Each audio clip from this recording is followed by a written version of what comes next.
بسم اللہ الرحمن الرحیم۔ آج ہم بات کریں گے ٹاپک سر سید احمد خان کے۔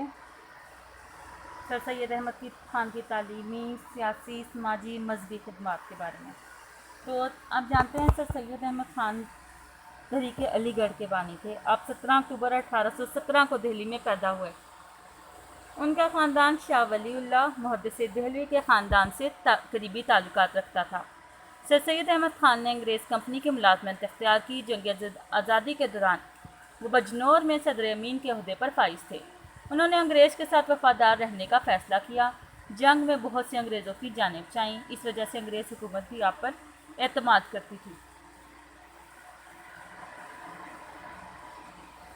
آپ کے مبشروں کو خصوصی اہمیت دی جاتی تھی۔ اسی اثر و رسوخ سے فائدہ اٹھا کر انہوں نے مسلمانوں کی نشاط ثانیہ کے لیے اہم خدمات سر انجام دی، اور سرگرمیوں کا ان سب کا مرکز علی گڑھ تھا، اور اس تحریک کو تحریک علی گڑھ کا نام دیا گیا۔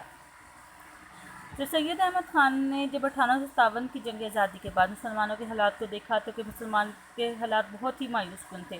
انگریز جو تھے، ہندو جو تھے، وہ بھی اس جنگ میں برابر کے شریک تھے، لیکن ان کو انگریزوں سے مثبت فائدات ملے جبکہ مسلمانوں کے حصے میں منفی نتائج آئے۔ سر سید کے الفاظ میں کوئی آفت ایسی نہیں آئی جو اس زمانے میں ہوئی ہو اور یہ نہ کہا گیا ہو کہ مسلمانوں نے، یعنی کوئی بھی آفت ایسی نہیں چلی جس نے چلنے سے پہلے مسلمانوں کا گھر نہ ڈھونڈا ہو، یعنی کسی مسلمان کو سزا دینے کے لیے اس کا مسلمان کہلانا ہی کافی تھا۔ تو تعلیمی خدمات کے بارے میں ہم بات کریں گے۔ سب سے پہلے سر سید احمد خان کی، شارٹلی آپ نے اس کو کرنا ہے۔ یہ ٹاپک امپورٹنٹ ہے، اکثر کوسچن آ جاتا ہے کہ سر سید احمد کی تعلیمی، سیاسی یا سماجی خدمات کے بارے میں بتائیں۔ تو اب سر سید احمد خان جو تھے بذات خود ایک تحریک تھے۔ انہوں نے اپنی زندگی مسلمانوں کی بقا کے لیے وقف کر دی۔ تعلیمی خدمات سر سید دیکھ رہے تھے کہ اب سرکاری ملازمتیں انگریزی تعلیم کے اصول کے ساتھ مشروط ہو کر رہ گئی ہیں، اور سرکاری ملازمت اب صرف اکنامک نیڈ نہیں ہے بلکہ سیاسی ضرورت بھی بن چکی ہے، لیکن مسلمان انگریزی تعلیم سے نفرت کرتے تھے۔ سر سید احمد خان نے مسلمانوں کو جدید تعلیم سے بھانپ لیا کہ اگر مسلمان جدید تعلیم سے دور رہے تو ترقی کی دور میں پیچھے رہ جائیں گے۔ اس مقصد کے لیے انہوں نے بہت سے اقدامات کیے۔ سب سے پہلے انہوں نے مدرسہ مراد آباد 1859 میں قائم کیا، جس میں فارسی ایک مدرسے کی بنیاد رکھی گئی، جس میں انگریزی کی تعلیم بھی دی جاتی تھی۔ پھر سائنٹفک سوسائٹی 1863 میں غازی پور میں سائنٹفک سوسائٹی بنائی، جس کا مقصد جدید علوم کا انگریزی زبان سے اردو زبان میں ترجمہ تھا، تاکہ مسلمان جو ہیں وہ بھی تاریخ، ادب اور سائنس سے روشناس ہو جائیں اور انگریز اور ہندوستانی باشندے باہم تبادلہ خیال کر سکیں۔ بعض یہ سر سید کی سوسائٹیز علی گڑھ منتقل ہو گئی۔ ٹھیک ہے۔ سائنٹفک سوسائٹی کے بعد وکٹوریہ اسکول 1862 میں غازی پور میں وکٹوریہ اسکول کا کام کیا۔ اس میں معاشرتی علوم اور انگریزی کی تعلیم دی جاتی تھی۔ علی گڑھ انسٹیٹیوٹ گزٹ 1867 میں ایک ہفتہ روزہ رسالہ آپ نے بنایا جس کا نام تھا علی گڑھ انسٹیٹیوٹ گزٹ۔ اس میں ایک کالم اردو میں تھا اور ایک انگریزی میں تھا، تاکہ اس کا مقصد تھا انگریزی خیالات کو ہندوستانی لباس اور ہندوستانی خیالات کو انگریزی لباس میں ظاہر کر کے دونوں قوموں کو ملانا چاہتے تھے۔ پھر سفر انگلستان 1869 میں اپنے بیٹے سید محمود کے ساتھ انہوں نے انگلستان کا دورہ کیا، اور وہاں پہ آکسفورڈ اور کیمبرج کا بھی دورہ کیا، اور اس کی طرز پہ برصغیر کے مسلمانوں کے لیے کامتی درسگاہ بنانے کا فیصلہ کیا۔ انجمن خواستگار ترقی تعلیم کے نام سے کمیٹی انہوں نے 1870 میں بنائی۔ اس کا مقصد مسلمانوں کی تعلیمی پسماندگی کی وجوہات معلوم کرنا اور ان کے حل کے لیے تجاویز پیش کرنا تھا۔ ایم اے او ہائی اسکول 24 مئی 1875 میں علی گڑھ میں آپ نے ایم اے او ہائی اسکول بنایا، جس کا افتتاح سر ولیم میور نے کیا، اور اس کے بعد آپ نے ایم اے او کالج کا قیام کیا 1877 میں۔ اسی اسکول کو کالج کا درجہ دے دیا گیا۔ اس کا افتتاح وائسرائے ہند لارڈ لیٹن نے کیا 8 جنوری 1877 میں کیا، اور 1920 میں سے سر سید کی وفات کے بعد یونیورسٹی کا درجہ دے دیا گیا۔ محمدن ایجوکیشنل کانفرنس 1886 میں سر سید احمد خان نے ایک تنظیم محمدن ایجوکیشنل کانفرنس کے نام سے قائم کی، جس کا مقصد مسلمانوں میں تعلیمی ذوق و شعور پیدا کرنا تھا۔ اس کے اجلاس بھی مختلف شہروں میں منعقد ہوتے تھے، جس میں صرف تعلیمی مسائل نہیں بلکہ قوم کے دیگر مسائل بھی زیر بحث آتے تھے۔ بعض اسی پلیٹ فارم سے 1906 میں مسلم لیگ کا قیام عمل میں آیا۔ ادبی خدمات، سب سے پہلی ان کی ادبی خدمت تھی آسان اور سادہ طرز تحریر۔ ادبی خدمات، سب سے پہلے ان کی ادبی لٹرل جو سروسز تھیں اس میں سب سے پہلے آتی ہے آسان اور سادہ طرز تحریر۔ اردو ادب پر طریقہ علی گڑھ کا ایک احسان یہ ہے کہ سر سید ان کے ساتھیوں نے مشکل اردو نثر کا خاتمہ کر کے ایک آسان اور سادہ طرز تحریر کا رواج کر دیا۔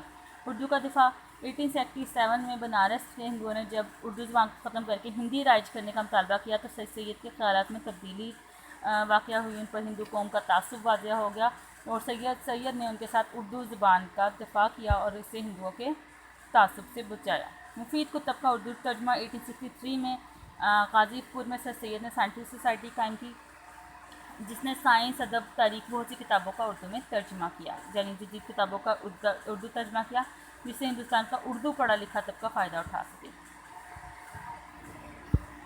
اس کے بعد بلند پایہ تصانیف، سب سے پہلی تصنیف تھی آپ کی آثار السنادید، یہ 1867 میں آپ نے لکھی۔ اس میں دہلی کی پرانی عمارات، مدارس اور کھنڈرات پر روشنی ڈالے گی۔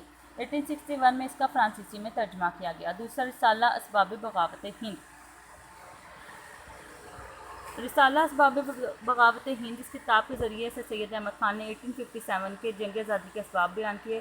انہوں نے بڑی جرأت سے بغاوت کا ذمہ انگریزوں کی ناقبت اندیشی کو قرار دیا اور اس میں انہوں نے مسلمانوں کے ساتھ ان کے تعلقات پر روشنی ڈالی۔ تاریخی سرکشی بجنور، 1857 کی جنگ آزادی کے بعد جو بجنور میں واقعات پیش آئی، یہ رسالہ اس سے متعلق تھا۔ پھر نمبر 4 پر رسالہ احکام طعام اہل کتاب، یعنی اہل کتاب عیسائی ہمارے اہل کتاب ہیں۔ آپ نے اس رسالے میں واضح کیا کہ مسلمانوں کے لیے عیسائیوں کے ہاتھ کا کھانا مطلب جائز ہے، یہ ایک دوسرے کے ساتھ اٹھ بیٹھ سکتی ہیں، کھا پی سکتی ہیں۔ اس کا مقصد جو تھا وہ معاشرتی فاصلے ختم کرنا تھا۔ پھر اس کے بعد انہوں نے تبیین الکلام، ایک بائبل کی تفسیر لکھی تبیین الکلام کے نام سے، اور اس میں بائبل کے احکامات کو اسلامی احکامات کے مطابق ثابت کیا۔ پھر خطبات احمدیہ، سر ولیم مور جو تھا اس نے اپنی کتاب دی لائف آف محمد حضرت پاک صلی اللہ علیہ وسلم کی حیات مبارکہ پر کچھ الزامات لگا جس پہ سر سید کو دلی رنج ہوا، اور انہوں نے اس کے جواب میں خطبات احمدیہ کے نام سے ایک کتاب لکھی، اور اس میں انہوں نے اس کے الزامات کا جواب دیا۔ رسالہ تہذیب الخلائق 24 دسمبر 1870 کو شائع کیا گیا۔ اس کا مقصد یہ تھا کہ ہندوستان کے مسلمانوں کو کامل درجے کی تہذیب اختیار کرنے پر راغب کیا جائے تاکہ جو حقارت سے تہذیب یافتہ قومیں دیکھتی ہیں ان کو وہ رفع ہو اور وہ معزز اور مہذب قوم کہلائیں۔ پھر ہے سیاسی خدمات، سب سے پہلے سیاسی خدمات میں رسالہ اسباب بغاوت ہند، جس میں اس کے بارے میں آپ کو ڈیٹیل پیچھے بتا چکی ہوں کہ یہ 57 کی جنگ آزادی کی ذمہ داری انگریزوں نے جب مسلمان حکومت پر ڈالی تو اس کے میں انہوں نے اسباب بغاوت ہند کے کیوں بغاوت ہند ہوئی اس کے اسباب بتائے تھے۔ رعایا کی غلط فہمی بتائی گئی، برطانوی حکومت کی رعایا کے حالات اور مسائل سے ناواقفیت کا اس کو بتایا گیا، اور انہیں بتایا گیا کہ ایسے ضابطے رائج کیے جو ہندوستان کی عادتوں سے روابط نہ رکھتے تھے، فوج کی بد انتظامی، ٹھیک ہے۔ پھر اس کے بعد اردو ہندی تنازع اور اردو کا دفاع، اس میں بھی آپ کو میں بتا چکی ہوں کہ اردو ہندی تنازع اور 1867 میں ہوا جس میں بنارس کے ہندوؤں نے اردو زبان کی مخالفت کی، اس کی سرکاری حیثیت ختم کرنے کی کوشش کی، جس پہ سر سید احمد خان نے مسلمانوں کے علیحدہ قیام کے بارے میں سوچنا شروع کر دیا۔ دو قومی نظریے کی وضاحت، سر سید نے ہندو اور مسلمان دونوں قوموں کی بہتری کے لیے کام کیا، لیکن جب انہوں نے دیکھا ہندو اردو کی جگہ ہندی کو سرکاری زبان بنانا چاہتے ہیں تو انہیں یقین ہو گیا کہ ایسی قوم کے ساتھ گزارا ممکن نہیں۔ چنانچہ انہوں نے اپنے دوست کمشنر بنارس کے کمشنر کو صاف صاف کہہ دیا کہ مسلمان اور ہندو دو علیحدہ قومیں ہیں، جیسے آگ اور پانی اکٹھے نہیں ہو سکتے اس طرح یہ دونوں قومیں مستقبل میں اکٹھی نہیں رہ سکیں گی، یعنی سر سید وہ پہلے شخص تھے جس نے دو قومی نظریے کا پرچار کیا۔ پیٹریاٹک ایسوسی ایشن کا قیام، سر سید نے نہ صرف کانگریس کے مسلمانوں دشمن مطالبات یعنی پارلیمانی طرز حکومت اور سرکاری ملازموں کے لیے مقابلے امتحان کے پیچھے مسلم دشمنی کو بھانپا بلکہ اس کو مؤثر جواب بھی دیا۔ سر سید نے 1888 میں کانگریس کا مقابلہ کرنے کے لیے ایک تنظیم پیٹریاٹک ایسوسی ایشن کے نام سے قائم کی۔ سرکاری ملازمتوں کا حصول، سر سید نے واضح کیا مسلمان نہ صرف تعداد میں کم ہیں بلکہ تعلیمی لحاظ سے پسماندہ لحاظ ان کی سرکاری ملازمتوں میں الگ نشستیں مخصوص کی جائیں، اور سرکاری ملازمتوں کے لیے مقابلہ امتحان کی مخالفت کی کہ مقابلے کے امتحان نہ کرائے جائیں اور ان کو ایک کوٹا بیس پہ ان کا اندراج کیا جائے۔ پھر جداگانہ انتخاب کا مطالبہ، سر سید نے نہ صرف دو قومی نظریہ واضح پیش کیا بلکہ جداگانہ انتخاب کا بھی مطالبہ کیا۔ آپ نے صاف واضح کیا کہ مغربی طرز کے انتخابات ہمارے لیے قابل قبول نہیں ہیں۔ یہ ساری چیزیں وہی ہیں جو آپ کو سر سید احمد خان اور 2 قومی نظریں بھی آپ نے پڑھی ہیں، تقریباً وہی ساری چیزیں ہیں۔ اس کے بعد 7 پوائنٹ سیاست سے اجتناب کا مشورہ، حصول تعلیم پر توجہ۔ آپ نے مسلمانوں کو مشورہ دیا کہ ان کی بہتری ہے کہ وہ سیاست میں حصہ نہ لیں اور اپنی تمام توجہ تعلیم کے حصول پر صرف کریں، کیونکہ آپ جانتے تھے اگر انہوں نے سیاست میں حصہ لیا تو انہیں باغی قرار دے دیا جائے گا، تو اس لیے مسلمانوں نے بھی ان کی اکثریت نے کو سیاست سے دور رکھا۔ سیاسی قیادت کی فراہمی، تعلیم۔ تحریک علی گڑھ نے جدید تعلیم یافتہ طبقہ پیدا کیا، جس نے تحریک علی گڑھ نے مولانا ظفر علی خان اور علی برادران جیسے نوجوان پیدا کیے۔ بعد ازاں اس کے سالانہ اجلاس منعقدہ 1906 میں مسلم لیگ کا قیام بھی یہاں پر عمل میں آیا۔ جدوجہد پاکستان میں حصہ، تحریک علی گڑھ نے تحریک پاکستان میں بھی بھرپور کردار ادا کیا۔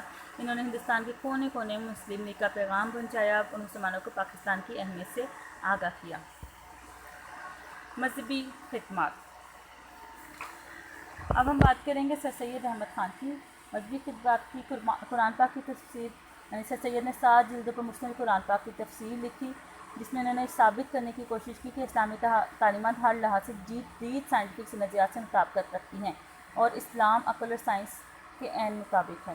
بائبل کی تفسیر یا تبین الکلام کتاب کے بارے میں بتا چکی، انہوں نے ایک کتاب لکھی جس میں انہوں نے بائبل کی تفسیر لکھی اور عیسائیت کے عقائد کے بتایا کہ عیسائیت کے عقائد اسلام کے مطابق ہیں۔ خطبات احمدیہ، یہ بھی آپ نے کتاب لکھی تھی سر ولیم وارڈ کی کتاب دی لائف محمد صلی اللہ علیہ وسلم کے جواب میں، اور اس میں جس میں آپ صلی اللہ علیہ وسلم پر کیے گئے اعتراضات کے جواب دیے گئے تھے۔ پھر مشنریوں کے اعتراضات کا جواب، مشنری یعنی عیسائی جو تبلیغی جماعتیں تھیں ان کو مشنری کہتے تھے۔ سر سید نے ان کے اسلام پر کیے جانے والے اعتراضات کو بڑی جرأت سے بے اثر بنایا اور ان کے حملوں کا منہ توڑ جواب دیا۔ اس کے بعد لاسٹ ہے ہمارے پاس ان کی معاشرتی خدمات۔ تو سب سے پہلے ہم بات کرتے ہیں مراد آباد میں یتیم خانہ۔ سر سید کی اہم سماجی خدمات تھی کہ انہوں نے مراد آباد میں ایک یتیم خانہ تعمیر کیا۔ دراصل وہاں پہ عیسائی مشنری یتیم خانہ کھولنا چاہتی تھی، لیکن سر سید نے محسوس کیا کہ اس طرح عیسائی مشنری کو لاوارث بچوں کو عیسائی بنانے کا موقع مل جائے گا، لہٰذا انہوں نے یتیم خانہ تعمیر کروایا اور جس میں ہندو اور مسلمان بچوں کو ان کے مذہب کے مطابق تعلیم اور تربیت دی جاتی تھی۔ رسالہ تہذیب اخلاق 1870 میں آپ نے بنایا، اس میں مسلمانوں کی معاشرت، رسم و رواج پر مختلف مضامین لکھے۔ اور اس کے بعد 1860 میں sir Syed Ahmed Khan basically social worker تھے، تو 1860 میں جب قحط پڑا تو 1 گھنٹے میں انہوں نے 14,000 قحط زدہ انسانوں میں کھانا تقسیم کیا۔ کلیکٹر اسٹینسرز جان اسٹریچ تھے اور انہوں نے بھی ان کی اس کاوش کو بہت سراہا۔ مفاہمت کے لیے فضا کے لیے کوششیں۔ مفاہمت اس میں ہم بات کریں گے تعامل اہل کتاب، یعنی عیسائیوں میں اور مسلمانوں میں جو مفاہمت پیدا کرنے کی انہوں نے کوشش کی کہ ان کا آپس میں کہ مسلمان اور انگریز جو ہیں وہ آپس میں بیٹھ سکتے ہیں، اہل کتاب ہیں، اس اسلامی تعلیمات کے مطابق مسلمانوں کا ان کے ساتھ کھانا پینا جائز ہے۔ سر سید احمد خان نے اس غلط فہمی کا بھی ازالہ کیا کہ مسلمانوں گروزوں کے خلاف جہاد فرض سمجھتے ہیں۔ آپ نے کہا جہاد صرف اس صورت میں ہوتا ہے جب مسلمانوں کو مذہبی آزادی سے محروم کیا جائے، جبکہ ہندوستان میں مسلمانوں کو مذہبی آزادی حاصل ہے۔ ٹھیک ہے، یہ آپ نے بالکل شارٹلی اس کے پوائنٹس یاد کرنے ہیں اور اس کو لکھنا ہے، اس طرح نہیں لکھنا ہے، اس کو آپ نے ریٹن فارم میں نوٹس بنانے ہیں۔